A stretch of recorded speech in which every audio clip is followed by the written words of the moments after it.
ऋणानुबंध होश में। ऐसा नहीं कि आप जो कर रहे हैं कोई देख नहीं रहा, कोई हिसाब किताब नहीं, जो कर रहे हैं अवश्य में भोक्तव्यम, बहुत सावधान। अनेक जन्मों में अनेक लोगों से जो कुछ लिया दिया है, इस लेने देने को मिटा देने के बाद ही तुम मुक्त हो गए।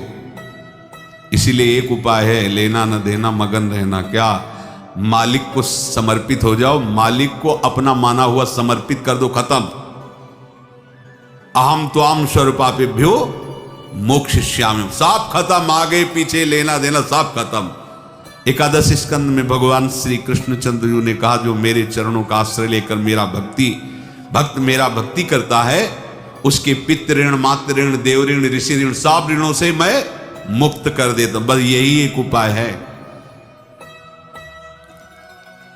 जो इसके बंद करने का उपाय भक्तों के लिए है, वो यही है, भगवान की शरण में होकर अपना माना हुआ पूरा भगवान के अर्पित कर दो। अर्पित करने का तात्पर्य उसमें अहम हटा दो।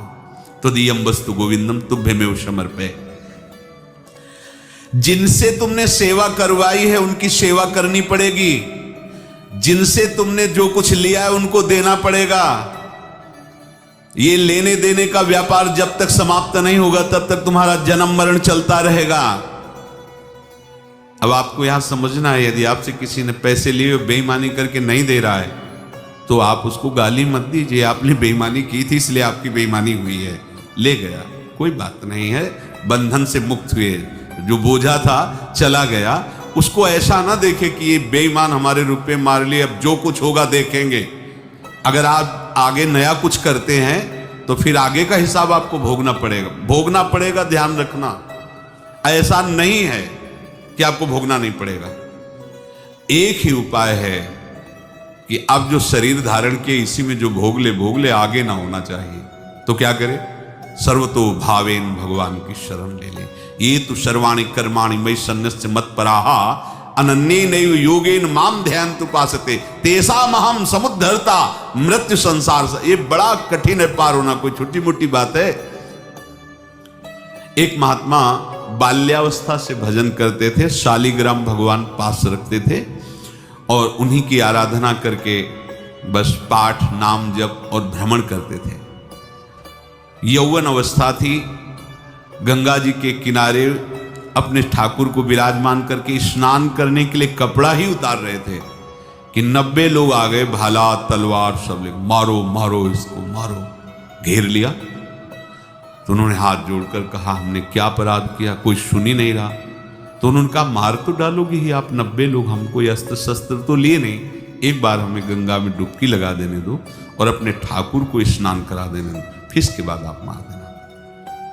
भगवत इच्छा से वो लोग रुक गए, स्नान किया और अंदर से प्रार्थना की, प्रभु ये क्या लीला है आपकी सिवा मेरा कोई है नहीं और ये मुझे मारना चाहते हैं। तो भगवान ने जानते हो क्या कहा उनके अंतर में? तुम मेरे में ध्यानस्थ हो करके शरीर को छोड़ो, ये लोग मारेंगे। ये मेरे भजन का फल है कि तुम्हें 90 जन्म नहीं लेना पड़ेगा, एक ही जन्म में 90 मिलके। तुमने 90 हिंसा की थी पूर्व में, तो तुम्हें 90 बार जन्म लेना होता और एक एक करके मारते। ये मेरे भजन का प्रताप है कि एक बार में ही 90 का हिसाब हो जाएगा। तुम आंख मूंदो, मेरे ध्यान में मगन रहो, मेरे प्रताप से तुम्हें कोई चोट नहीं होगी और स्वाभाविक मूर्छावस्था में प्राण तुम्हारे छूट जाए। ऐसा ही हुआ, ऐसा हुआ। तो ये बात समझ लो कि ये जो कर्मानुबंध है, ऋणानुबंध है।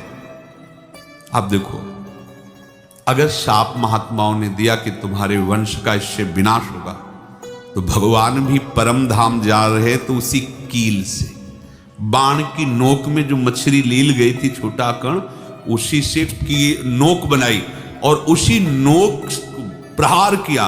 भगवान के श्री चरण में वही बाण की नोक लगी और भगवान ने स्वीकार किया ना। भगवान का बड़ा लीला विचित्र है। अगर छुप करके उधर रामावतार में बात, तो इधर ऐसे स्वीकार किया है भगवान ने। ऐसा कहीं नहीं दिखाया कि मैं भगवान हूं तो मैं अपने लिए, ऐसा नहीं दिखाया। नारद जी का हित किया पर नारद जी ने शाप दिया तो भगवान ने स्वीकार किया। बंदरों ने ही सहायता की, जैसा बोले थे वैसा। ये लीला इस शरीर में भोगनी पड़ेगी।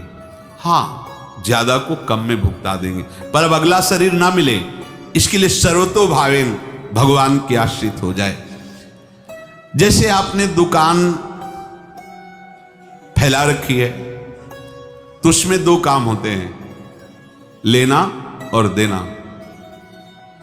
किसी को उधार दिया है तो हमें उसे लेना है, और कोई नगद देकर सामान ले रहा है तो उसे सामान देना है, या उधार लिया है तो हमें उधार देना है।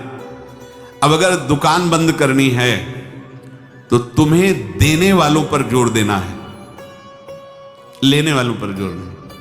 लेने वाला तो जाओ हम क्षमा किया, समर्पित किया, हमारा कोई संबंध नहीं, खत्म हो जाए, वो खुशी हो जाएगा। लेकिन देने वाला तुम अगर दुकान भी उठा दोगे तो जहां भी रहोगे तुम्हारे पास वो आएगा, लाइए हमारा। तो देने पर नजर रखिए, जिसका जिसका हिसाब है वो आपके सामने आता जाए, हटाते जाओ। लेने पर नजर मत रखिए और दुकान फौरन उठा दीजिए, नहीं अगर लेते देते रहे तो चलता रहेगा। आगे चलकर कुछ लेना न देना, मगन रहना बस अपने प्रभु के चिंतन में। अब हम कैसे जाने कि किसको क्या देना है, हमें क्या पता? तो हम पूरा हिसाब जिनको पता है उनको दे देते हैं, समझ रहे हो? उनको पता है क्या लेना है क्या देना है, तो इनके पास पहुंच गए, सरकारी हिसाब से सब बराबर कर देंगे। हमको अपनी जिम्मेवारी इनकी चरणों में समर्पित कर देना है, तभी हम जीवन मुक्त होंगे। ये रहस्य की बात है।